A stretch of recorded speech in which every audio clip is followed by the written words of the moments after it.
बढ़ती हुई गर्मी और धूप की शिद्दत से बचने के लिए बहुत ज़रूरी है कि ऐसे मशरूबात का इस्तेमाल किया जाए जो हमारे मैदे को ठंडक पहुंचाए और हमारे अपनों की सेहत और तंदुरुस्ती का बायस बने।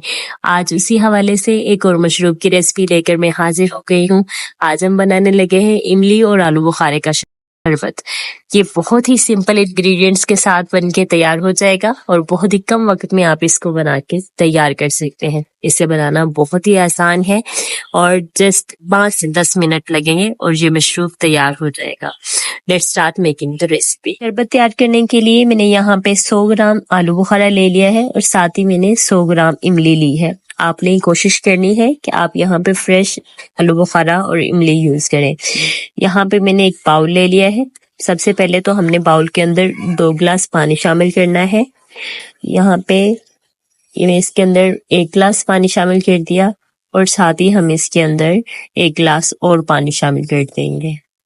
आपने इमली को एक दफा पानी डाल के वॉश कर लेना है। उसके बाद इसको यहाँ पे बाउल के अंदर शामिल करना है। आलू बुखारा पे आप देख सकते हैं मैंने फ्रेश आलू बुखारा लिया है। इसकी पहचान ये है कि इसके ऊपर इसका गूदा मौजूद होगा, ये पिचके हुए नहीं होंगे। ये देखिए हमने इन दोनों चीजों को पानी के अंदर डाल दिया है और साथ ही यहाँ पे ग्लास के अंदर मैंने पानी ले लिया है। इसके अंदर हमने सिर्फ 1 टेबल स्पून, एक बड़ा खाने का चम्मच भर के तुख्मे बलंगा शामिल कर देना है।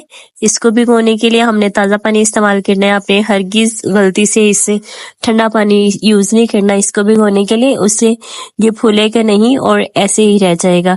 चम्मच चला के हमने इसको रूम टेम्परेचर पे ही कम से कम 10 से 15 मिनट के लिए रख देना है। फिर ये बहुत अच्छे तरीके से फूल जाएगा। यहाँ पे हम कवर कर देंगे अपने इमली और आलू बुखारे को भी और इसको भी कवर करके हमने रेस्ट पे छोड़ देना है।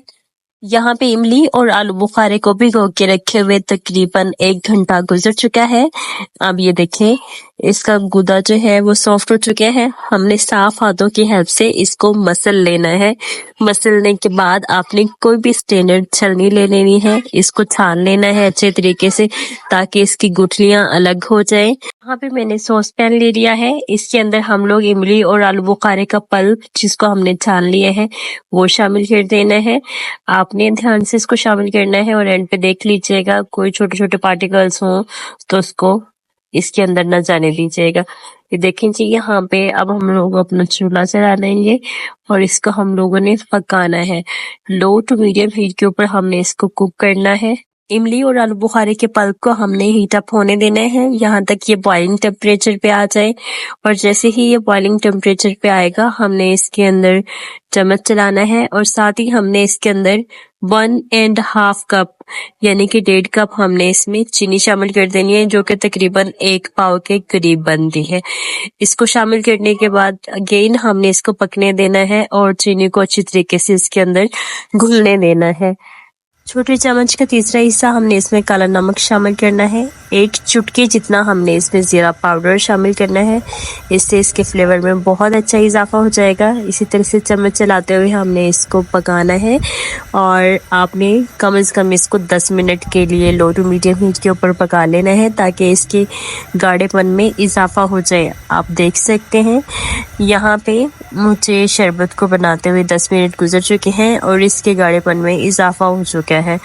आपने इसी पॉइंट पे इसको उतार लेना है, मज़ीद इंतज़ार नहीं करना। हमने इसको बहुत ज़्यादा गाढ़ा नहीं करना। इसी पॉइंट पे हमने चूल्हे से उतार लिया है अपना शरबत और इसको ठंडा होने के लिए रख दिया है। अब यहाँ पे मैंने बाउल ले लिया है। इसके अंदर हमने 3 डोंगे, मेरे पास छोटे साइज का डोंगा है, 3 डोंगे में इसके अंदर शरबत शामिल करूंगी।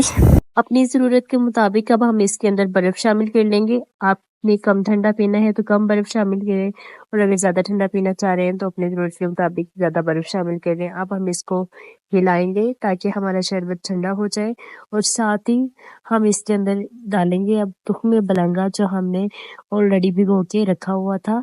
आप यहाँ पे देख सकते हैं कि माशाल्लाह से कितने अच्छे तरीके से फूल चुका है और कितना अच्छा और बेहतरीन टेक्सचर इसका ऑब्टेन हो चुका है। हमें आप यहाँ पे देख सके हैं कि हमारे तुख्मे बलंगा ने कितना अच्छा वॉल्यूम ऑब्टेन किया है। चम्मच हिलाएंगे हम लोग और अपने शरबत को थोड़ा सा मजीद ठंडा कर लेंगे।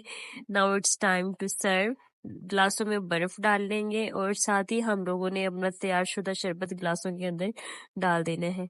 शरबत डाल के आप देख सकते हैं माशाल्लाह से कितना मजे का, कितना बेहतरीन हमारा शरबत बन चुका है। ये अपने जायके में भी लाजवाब है। आप इस रेसिपी को जरूर ट्राई करिएगा। मुझे फीडबैक देना ना भूलिएगा। वीडियो अच्छी लगी तो चैनल को सब्सक्राइब, वीडियो को लाइक और शेयर करें। मुझे दुआ में याद रखिएगा। अल्लाह हाफिज।